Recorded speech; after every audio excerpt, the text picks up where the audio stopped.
G'day friends, welcome to today's video. I've got a fun concept from days of old, which I'll talk a bit more about in a second.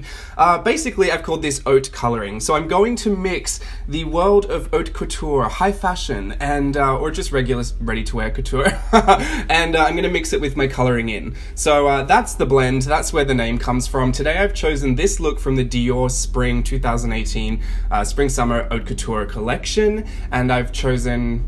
Well, I mean, this is a different eye makeup look that I was just showing you because you can't really see it through the things. And I do actually add those little those little wings, those little spiked wings. To me, they look like flies. You know the fly legs? You know, I think that's what fly legs look like. Anyway, some kind of bug leg wing. So I don't know if that's going to catch on. Let me know if that's it's going to hit your makeup routine anytime soon. But I just get so taken with fashion. I know I've said this before, but you know, the thing that I thought I thought I was going to be a fashion designer when I left school. I lost the competitive edge for it, but I definitely applied and I learned about fashion illustration. I did a short course. That's where some of my only training, formal training, came in, and that was just like a 5-weekend course over 5 Saturdays where I just learned how to put together a fashion portfolio, and I was completely obsessed with it, and I still am. I love fashion illustration, and when I was younger, my best friend and I would always collect every issue of Vogue we could get. Not really ever Australian Vogue, because we noticed that over time a lot of those, Australia is basically, it's the southern hemisphere, right? So all the seasons are switched, where everyone else has winter, we have summer, so we have summer, Christmas in summer. And fashion is also very cyclical and works on that kind of 6-month cycle of, you know, autumn, fall, winter, whatever you want to call it, fall, winter, spring, summer. So Australia, unfortunately, isn't the 6 months ahead, it's the 6 months behind. So a lot of those editorials in the Australian Vogue would be recycled from other international Vogue publications. I noticed a lot came from British Vogue. Anyway, but yeah, we would collect them all. We would like photocopy the spreads. You know, if I had, you know, an Italian Vogue that she wanted a copy of some of the editorials, we'd just photocopy it when we were supposed to be doing work at school.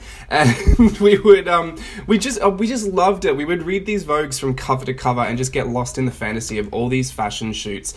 So I love being married to a photographer for that reason. I'm seriously trying to get Steve to go more in a fashion editorial direction, just so I can live out some of my teen fantasies again. But yeah, so and another thing I've always loved to do, and I think I've said this a million times before, is color in. My gran would color in with me all the time. I've got, you know, a million childhood memories, and even like early teen and late teen and young adult memories coloring in with my gran. So it's something that I really hold on to, and I really do feel strongly about. I know that at the end of the day, people will just think, oh, you know, all that art therapy, the, you know, Zen coloring in books and all those adult coloring in books, they were a huge trend that happened after my gran had passed away. So for me, I've got all these memories of coloring in the exact same coloring books.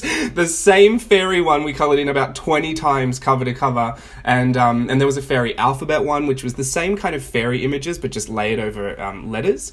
And I did a lot of Disney ones as well.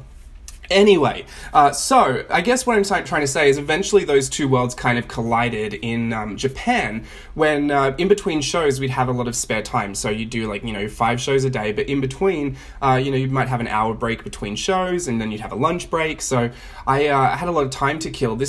I didn't have a phone to you know, get lost on Instagram in. I don't even feel like people were Instagramming, you know, when we were out there the first time, or even the second time. I still think it was maybe Tumblr people were into.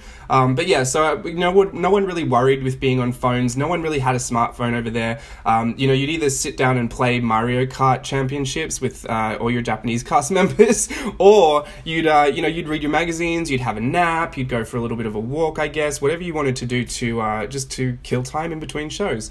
I had a coloring book, which is not unusual. I pretty much got one everywhere I go. Yeah, I would just use my coloring book to kill the time, and I just loved it. And over time, I started adding bits and pieces. I probably started with lashes. I think it's a safe guess to say that the first thing I started to add were crazy lashes, and then the rest just kind of followed. And one day, I just thought, why don't I put them in in fashion. I mean, these Disney princesses are so iconic, and some of these fashion houses are just as iconic, and you know, why not just mix those two worlds together and see what I can do? All for fun, of course. There was no reason I had to do any of this. It was just for fun, and I loved it. I loved the challenge of it, because they've got their gowns on, but you've got to try and add it and eliminate all the underworkings of their actual clothes with a white gel pen. Now here I've photocopied it. I never used to have the luxury of photocopying, so you'd still see a lot of the white gel pen, you know, kind of eraser lines. But, you know, when I used to do it, I left them all in there and it was completely fine. I would think it was like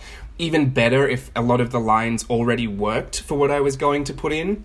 So here I thought one of the bonus lines was she had a seam running down the middle of her dress, which just mimicked the seam that I needed for the kind of suit jacket bodice thing she's got going on. I don't know, I actually love this outfit. I loved that whole Dior Spring 2018 Haute Couture collection.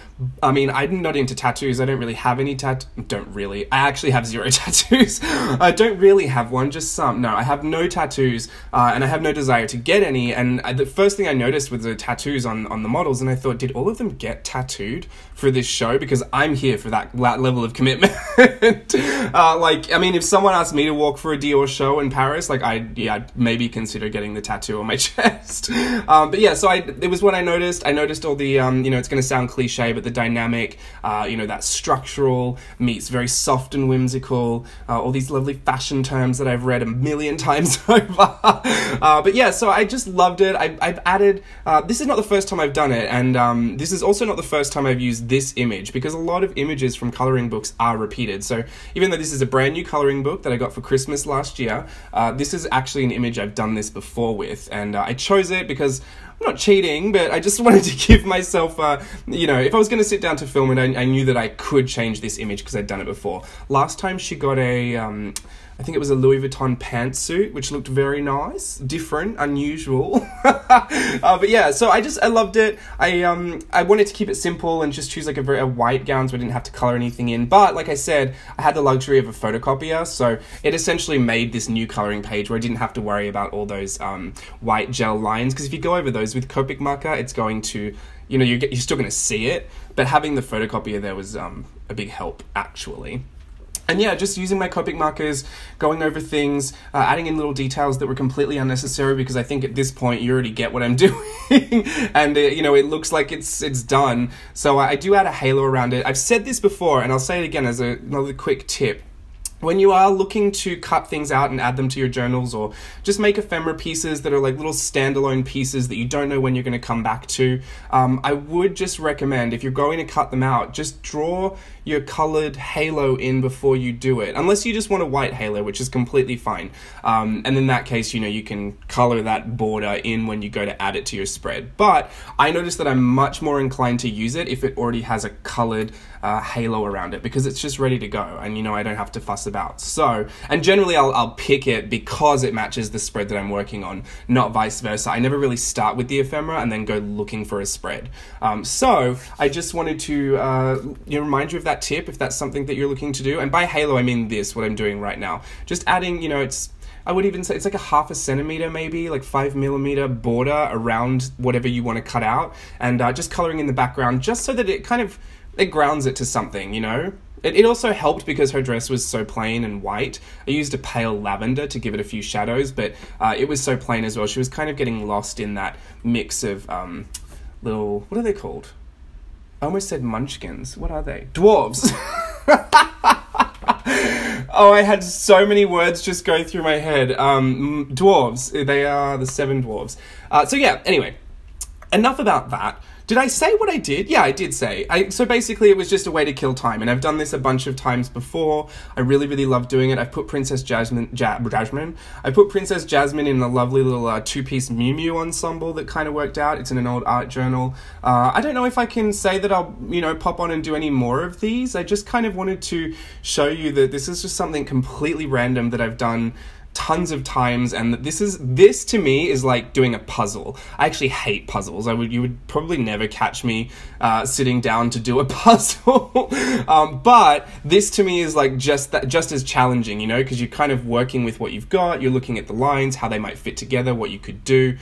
So for me, this is like my version of playing a puzzle. or like a game, because I'm not into gaming either. This is the challenge that I like, turning coloring pages into high fashion coloring pages.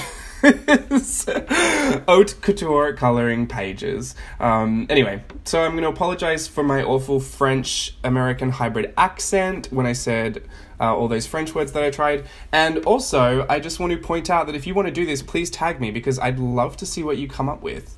And it doesn't have to be fashion. You could just add lashes, but I'd love to see it. Anyway, bye!